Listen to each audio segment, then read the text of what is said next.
Namaste, Jai Bharat. It appears that these days people have lost interest in understanding what's happening in Bangladesh. It became an old story kind of thing. That's why not much videos you see in the social media about Bangladesh. But Bangladesh is still boiling. Let's see what happened in Bangladesh. Suddenly, see, in the previous regime of the um, Biden regime, they had this systems of deep state and American aids, etc., which were handled by the intelligence, and given to places where they wanted things to be disturbed, so that others won't become strong. A simple purpose. Now, similar thing happened in Bangladesh. Suddenly, some students' agitation comes to surface, they create problems, and the Prime Minister, sitting Prime Minister, she still is Prime Minister, will flee Bangladesh, and then the advisor, very strange name, advisor Mohammed Yunus, with the Nobel Prize at hand, comes into power, who's supposed to have been doing elections, but he is not going to do it. So long as he is there, so long as things are within his control, he'll keep delaying. So what after he assumed, he let the Jamaat-e-Islami prisoners loose. Jamaat-e-Islami is a kind of terrorist organization which was banned in Bangladesh to begin with, and they were jailed, the leaders were jailed, but then after this man coming, they were let free. And Jamaat-e-Islami has their own way.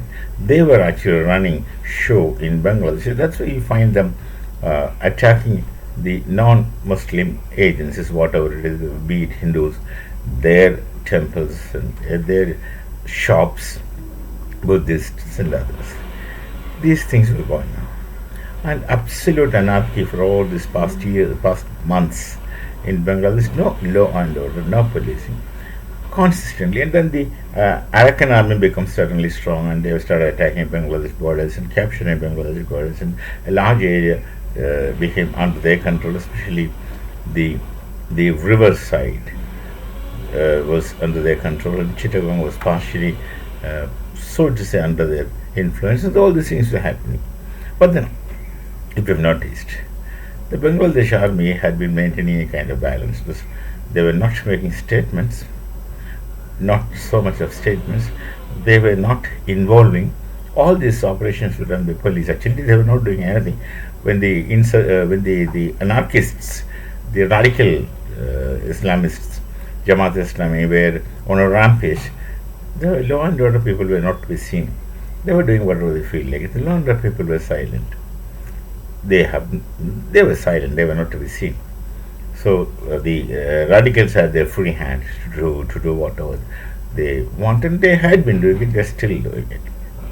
But then the army was keeping quiet, and I was wondering why, given the history of Pakistan or other Islamic nations, the army would take action impulsively.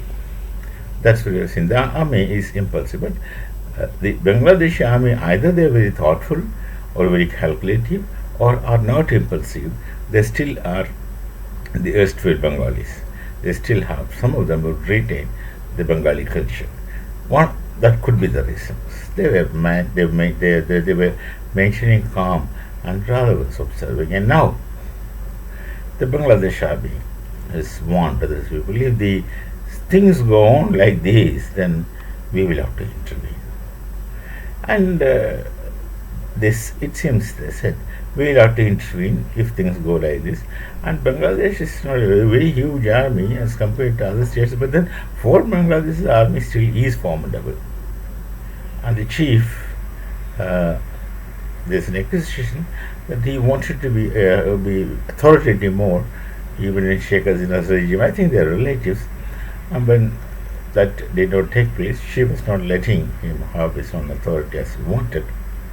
But now, there's a possibility that Bangladesh army shall intervene, and this our Nobel laureate Yunus might have to go.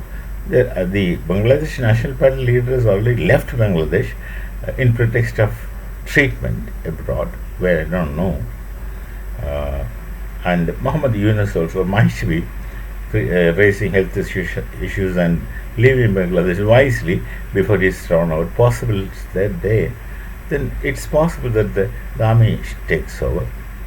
And I don't know to what extent the army can bring in law and order, but if they want, they can. And then there is always a possibility that Sheikh Hasina, who is still the prime minister, would go back and become the prime minister again, because she is still prime minister. She was not elected to prime ministership not long before. Or the army would take over and would conduct an election if they are pro-democratic or want democracy and did not want to take the responsibility of statecraft. Or it can go into military rule, because military rule is not unusual in Bangladesh history.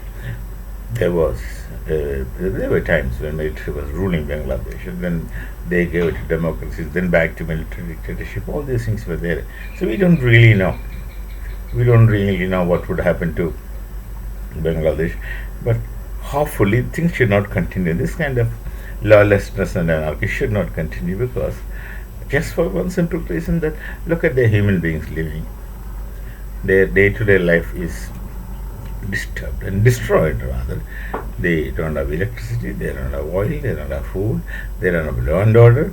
I don't think the education is going on. Schools might be not functioning, universities might be not functioning. The youth, the miscreants of among the youngsters were on a rampage in the name of this or that, whatever. This thing goes on. So the whole whole nation is completely shaken, destabilized, destroyed, and all the state apparatus are malfunctioning or non-functional. This thing should go for others, for the neighbors like us. A neighbor is who is disturbed is a headache to us. The disturbance, and then a lot of them, about nearly 1,80,000 of refugees are already in Bharat. There will be more coming in, and these people will have to live at our cost. We don't want that to happen. First of all, they a fundamentally indisciplined lot who comes here and then would want to have their own ways. This is what Europe had seen. That such a disciplined lot, they go to a society and will want all other things to be of their own and in their manner, in their ways. That's the problem which Europe faces now. So let's see what happens to Bangladesh if the army takes over. And then ideally the army, if they take over, they do elections. Either they bring Sheikh Hasina back and continue the erstwhile regime, elected government, or they will conduct elections, free and fair elections, and then of course they'll go back to democracy. These are the two possible positive things that one can contemplate of. We shall meet again with some other thought. Till then, Namaste, Jai Bharat, Jai Shri Ram.